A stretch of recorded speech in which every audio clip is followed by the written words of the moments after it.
Isaias moved into Maryland as a powerful tropical storm. A tornado touched down in Wycomico County, and in Ocean City, the storm ripped a roof right off a motel.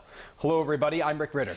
And I'm Denise Koch. And tonight we are getting a close-up look at all the damage left behind. Now, the impact of Isaias felt all across our state. The storm is blamed for at least one death in St. Mary's County, where a person was killed when a tree fell onto a moving car. It happened earlier today in Mechanicsville. And in northeast Cecil County, Chopper 13, take a look at this, over streets completely covered in floodwaters. We know there were at least 2 water rescues in the county, including a crew of firefighters that needed to be rescued themselves when their truck got stuck. Now, fortunately, none of them were hurt.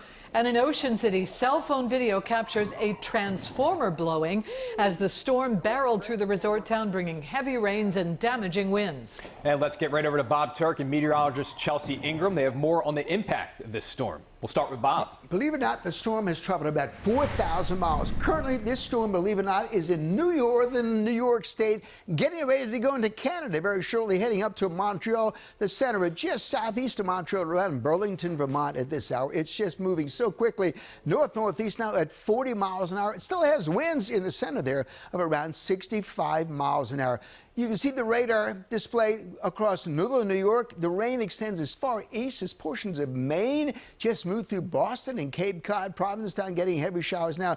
Locally, we had 1 or 2 showers just moved through the city about 2 hours ago. Looks like a pretty quiet night around here. Temperature-wise, we really warmed up this afternoon. We're back in the low to mid-80s most places. 79 in D.C., had a brief shower there. Ocean City now at 77. So how are the rainfall amounts and how about the winds? Chelsea has a look at some of those numbers. Chelsea?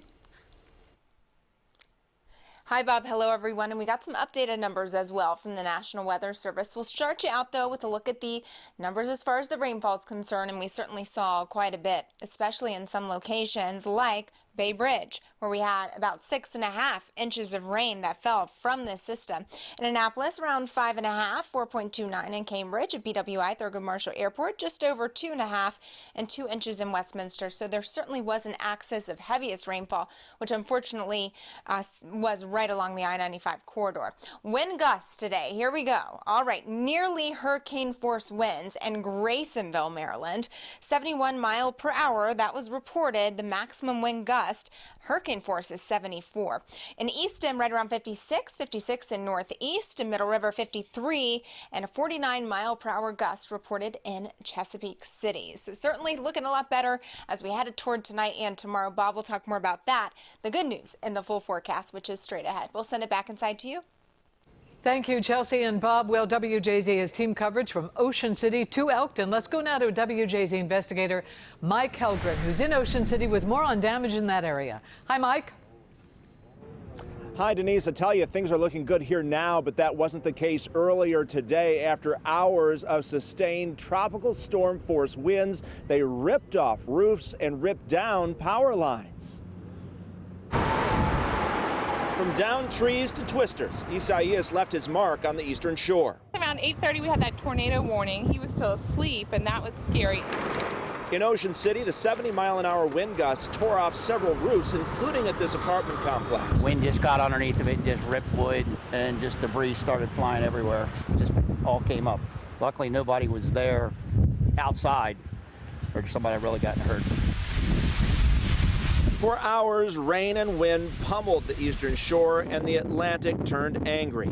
The biggest danger proved to be tornadoes. The storm spawned more than 100 of them as it made its way up the east coast, including 2 confirmed twisters on the eastern shore.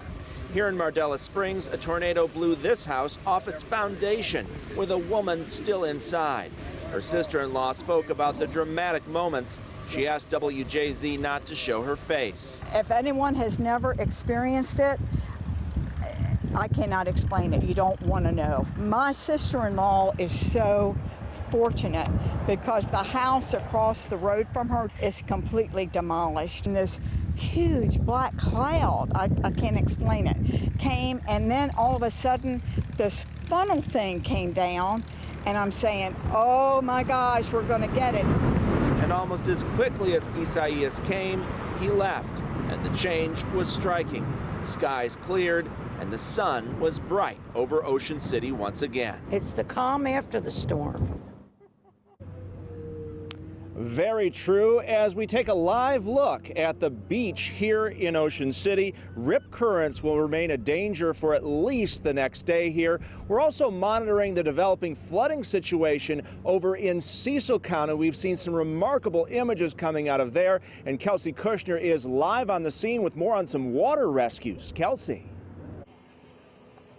Yeah, Mike, I'm out here on Bridge Street in Elkton. You can see the road just completely disappears underneath the water out here. It starts all the way over here at Pat's Pizza and ends at the complete other side of the road here just before Marina Plaza. Now, there's one car right here, this white Volvo, that just got towed from the middle of this. It got stuck around 2 o'clock.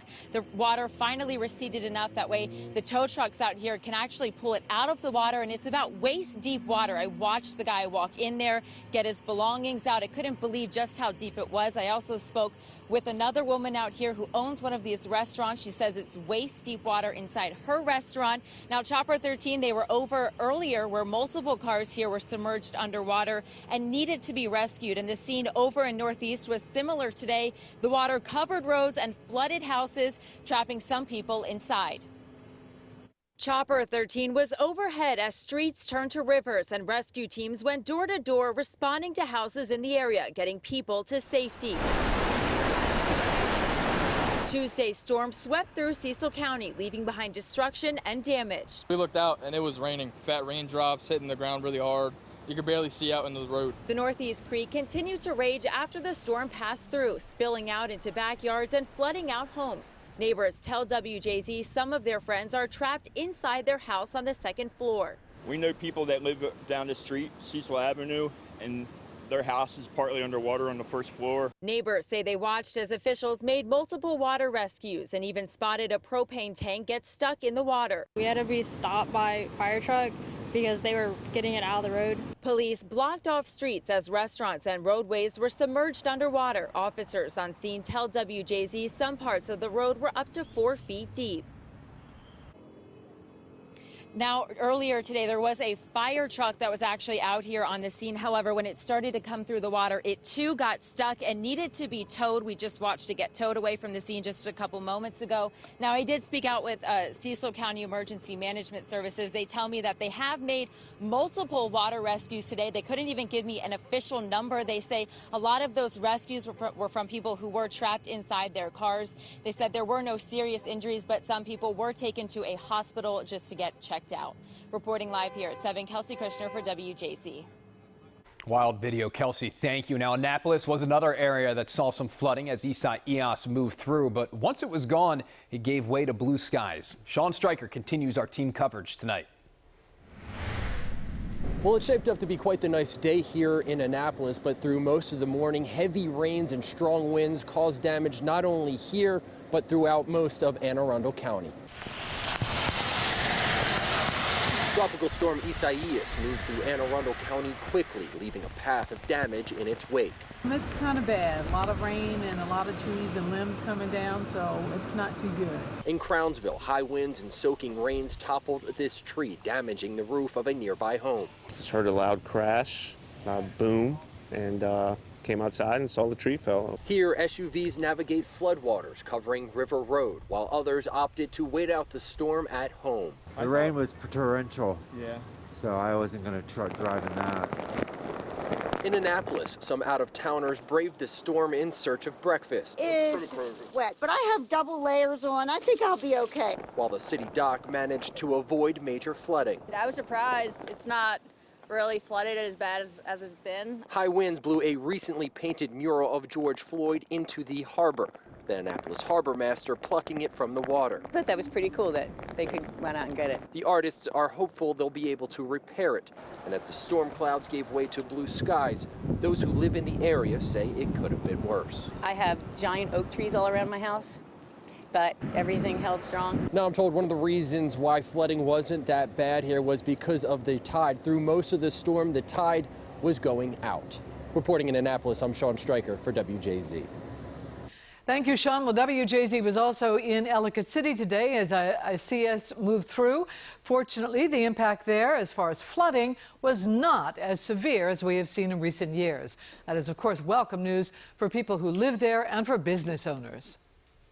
The best thing about it is that it didn't hit us as bad as what we thought. For everything they've been through and trying to, make the comeback, I think they got lucky, so they deserve it by all means.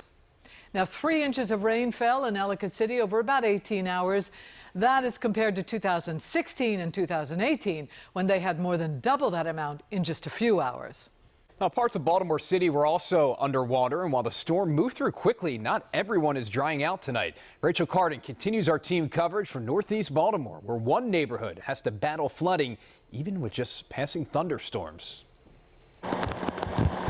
It's been very stressful for me and my family. Mitchell Dean has tried everything in the book. Anything over an inch, I started to discover that the rain situation was getting worse. As the track of Tropical Storm Isaias showed Baltimore in its path, Dean started to plan. I have 3 sump pumps to try to alleviate the flooding because there is no outlet for any of the storm water. He, along with hundreds of other Baltimoreans, went to Fells Point Monday to get sandbags, hoping to hold the water off. That this has actually been my personal Ellicott City. In Fells Point, people waded into deep water, and along Jones Falls, the water rushed towards the inner harbor, taking down shrubs in its path. Those who work at Clipper Mill waited with anticipation to see if the lot would flood like it has in storms past. The barricades are put up just for flood protection. They built some walls here to also protect it.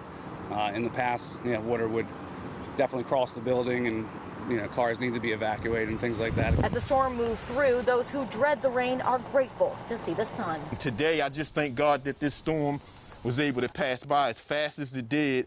Dean says he's been reaching out to the city for years, asking for some help. Today, he called his local council person, hoping that he can get them to come out here to either build an easement or any other structural change to help drain some of this water. In Northeast Baltimore, I'm Rachel Carden for WJZ. Rachel, thank you, and be sure to stay with WJZ as we track Isaias and how it's impacting us. With the largest weather team in town, we will bring you information you can count on.